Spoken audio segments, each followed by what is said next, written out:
Bonjour à tous, c'est Séverine. Bienvenue sur le Happy Happy Mom. Aujourd'hui, on va parler d'un sujet qui préoccupe tous les parents d'enfants TDAH, comment les éloigner des écrans. On sait que les écrans, c'est bon pour personne, mais certainement pas pour les enfants TDAH. Alors, je vais vous partager toutes mes stratégies éducatives pour aider nos enfants à se passer des écrans. Donc, je rappelle que normalement, les écrans, c'est 30 minutes par jour maximum pour les enfants. Parce que au-delà, cela a des conséquences sur leur attention, leur équilibre émotionnel, leur stabilité intellectuelle. Donc voilà, il y a beaucoup de choses qui se détraquent au-delà de 30 minutes d'écran. Seulement, voilà, nous sommes des mamans. Moi, je suis une maman solo et nous avons envie parfois de souffler, de nous reposer. Et c'est vrai qu'un enfant TDAH, c'est quand même épuisant. Alors, comment faire? Eh bien, cela va peut-être vous étonner, mais une des façons d'aider notre enfant TDAH à se passer les écrans, c'est de commencer le plus tôt possible à lui apprendre la patience. La patience est une vertu magnifique. Plus on va apprendre à un enfant à attendre avant de faire quelque chose ou d'avoir quelque chose, eh bien, plus l'enfant, en fait, va développer cette capacité de l'attente. Et évidemment, il faut commencer de manière très simple.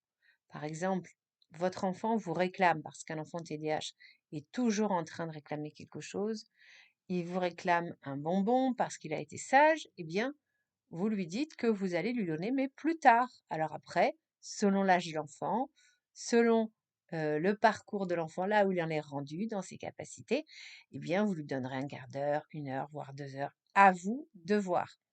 Pareil pour les activités. Moi, ce que je fais par rapport aux écrans, c'est que donc mon fils, il a 10 ans. Voilà. Et le matin, il se réveille en général le premier. Donc là, je parle des week-ends et des vacances. Parce que nous, il n'y a pas d'écran du lundi au vendredi. Tant qu'il y a école, il n'y a pas d'écran. C'est week-end vacances uniquement. Donc, quand il se réveille le matin, je lui explique que il ne se réveille pas pour regarder des dessins animés. Parce que, évidemment, l'enfant TDAH est capable de se réveiller en avance pour regarder la télé. Parce qu'il est complètement hypnotisé par la télé. Ça l'attire vraiment comme un aimant. Donc, moi, déjà, il sait qu'il va se réveiller, qu'il va aller aux toilettes. Voilà, important parce qu'un enfant de TDAH est capable d'oublier d'aller aux toilettes. Ils sont pas reliés à leur corps et à leurs besoins. Et qu'il va ensuite prendre son petit déjeuner. Donc, tant qu'il n'aura pas pris son petit déjeuner, il n'y aura pas de télé. Et évidemment, la bonne habitude à prendre, c'est les petits déjeuners sans télé. C'est quelque chose qu'on fait depuis longtemps chez nous. Parce que c'est vrai que moi, quand j'étais une jeune maman, mon fils aîné n'étant pas TDAH, n'était pas du tout concerné, j'avais tendance à le mettre devant les dessins animés du matin. Donc, je ne félicite pas les programmateurs de télé qui ont décidé de mettre des dessins animés le matin juste avant d'aller à l'école. Il n'y a rien de plus anti-pédagogique. Vous allez ruiner votre enfant en faisant ça. Donc, je ne vous remercie pas. Supprimez-moi ces dessins animés le matin. Donc, on a fait ça. Tout simplement parce qu'on se rendait compte que nos enfants, puis après on a eu la deuxième, eh bien, ils regardaient la télé au lieu de manger. Donc déjà, on mange sans télé. Donc ça, c'est important. Ensuite, moi, évidemment, je vais demander à mon fils, voilà, je vais retarder le moment le plus longtemps possible. Alors, ça va dépendre de mon état de forme, si je me sens patiente ce jour-là ou pas. Voilà, donc s'il y a les jours où je suis fatiguée, bien après avoir fait ça, OK, je vais l'autoriser à regarder donc la télé. Évidemment, je vais contrôler le contenu de ce qu'il regarde parce que j'ai découvert avec stupeur que mon fils, en fait, allait sur YouTube, puisqu'on sur la télé, on a internet et il regardait un truc absolument que je déteste. Un adulte avec des yeux exorbités qui était en train de jouer à des jeux vidéo tout en les commentant. Donc là, j'ai dit à mon fils que voilà, je voulais pas qu'il regarde ça, que pour moi, ça n'avait aucun intérêt. Au moins, les dessins animés, il y a une histoire, mais là, ça n'a aucun sens de voir quelqu'un qui est un adulte en plus, qui est accro à des jeux, enfin avec des yeux exorbités. Donc j'ai dit non.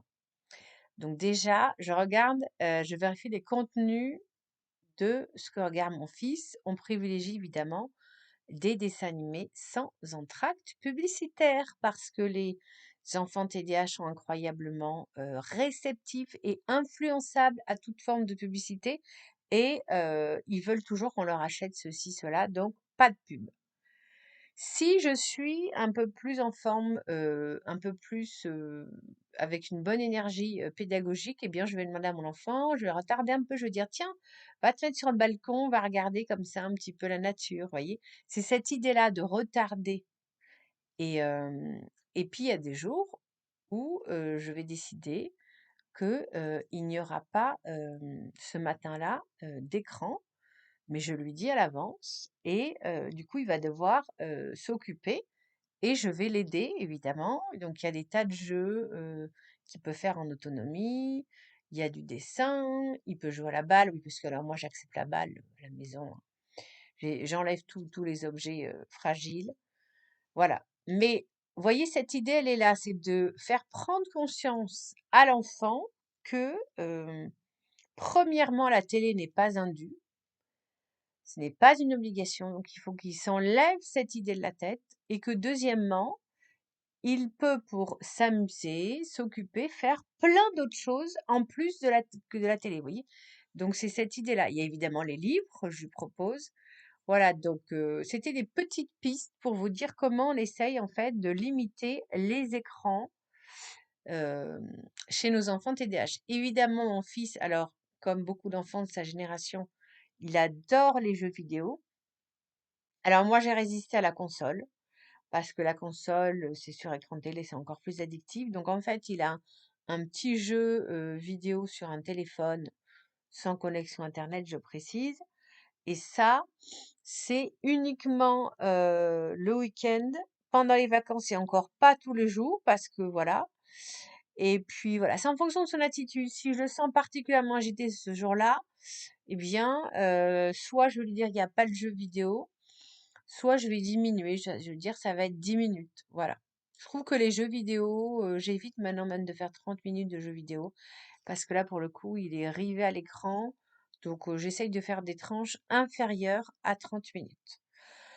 Voilà, j'espère que ces petites pistes vous auront aidé, voilà, adaptées évidemment à votre quotidien pour aider, votre enfant à découvrir qu'il y a plein d'autres choses à faire dans la vie pour s'occuper que d'aller sur les écrans. Si ce podcast vous a inspiré, s'il vous plaît, mettez des commentaires, likez pour me faire connaître parce que ma chaîne est vraiment petite et il n'y a que vous qui pouvez la faire grandir. Voilà. À très bientôt. On se retrouvera pour encore plein de conseils pour vraiment améliorer notre quotidien sur différents points de vue. Ciao!